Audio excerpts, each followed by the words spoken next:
But his delight is in the law of the Lord, and in his law doth he meditate day and night. Let me tell you about my great God.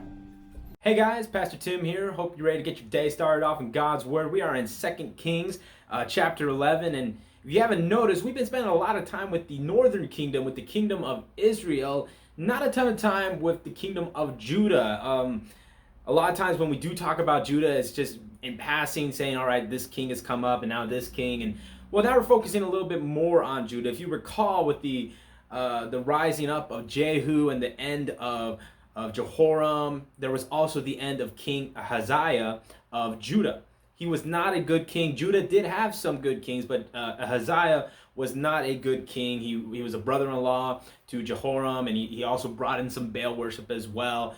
But he did die at the hands of Jehu. Now, upon hearing this, we see in this chapter that his mother, Athaliah, she takes this as an opportunity to seize the throne for herself. So she goes and seeks about to annihilate the rest of the royal seed, all right, the rest of the sons that could have claim to the throne or relatives. And, you know, she pretty much wins the grandmother / mother of the year award because of that. But anyway, she does that so she can secure the throne for herself and rule as queen over Judah. But thankfully, some of the servants in the household, in the palace, they take one of the sons of the seed of David, Joash. They take him, little boy at this time, and hide him away so he can escape the wrath of Athaliah.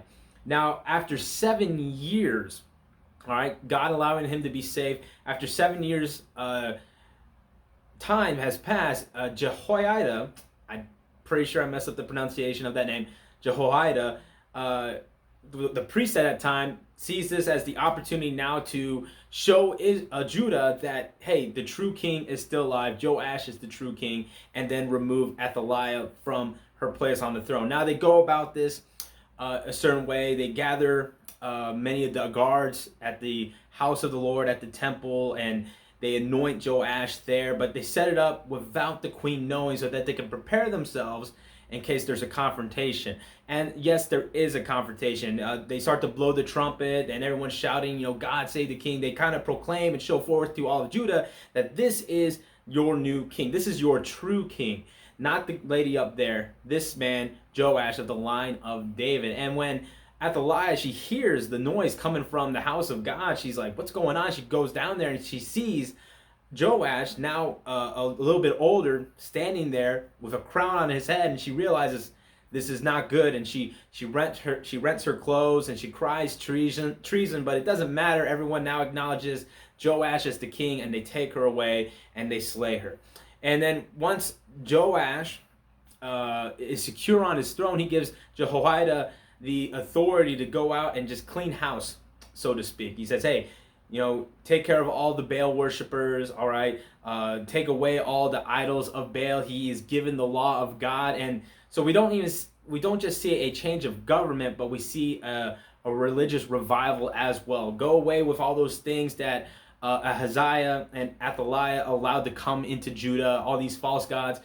Burn them away, clean house. Let's focus on worshiping Jehovah God, the one true God, once again. And this is very reflective of, you know, what happens when we experience revival in our own lives or in our churches, or so to speak, is there's always the negative aspect of, you know what, you have to get rid of, cut off these things that are keeping you from following God, that are keeping you from serving and glorifying God like you should, and bring in and focus anew on those things that you should be focused on, specifically serving God, His Word. And He's given the law of God we see in this chapter, and He gets rid of all the negative things that would take His focus away from ruling for God like He should. And that's the process of revival. There's the negative aspect of cleaning house, so to speak, but there's the positive aspect of moving forward in the light of God's Word and glorifying Him with your life. And that's what Joash is doing. He's going to be a good king, unlike the predecessors right before him, Athaliah and Ahaziah. And thankfully, Judah is going to get back on track for a little while because of him. That's all I got for today's chapter, guys. I hope you guys are staying faithful in your journals, writing things down. Tell somebody about it, especially your accountability partner. Maybe it's about time you guys find, is there someone I can be an accountability partner for as well? And besides that, let someone know what you got on God's Word. Stay safe, stay healthy. God bless.